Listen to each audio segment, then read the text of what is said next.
In my view, if Trump's administration implements his policies, it would harm U.S. economy. And it happens through the three ways, I would say.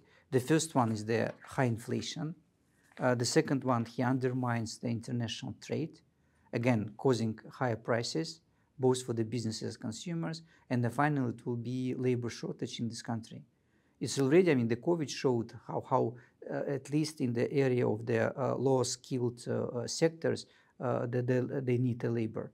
So implementing more stringent policies vis-a-vis immigration, it will cause a shortage of labor, increasing the prices, less productivity, less competitiveness. So overall, this undermines U.S. competitive advantages.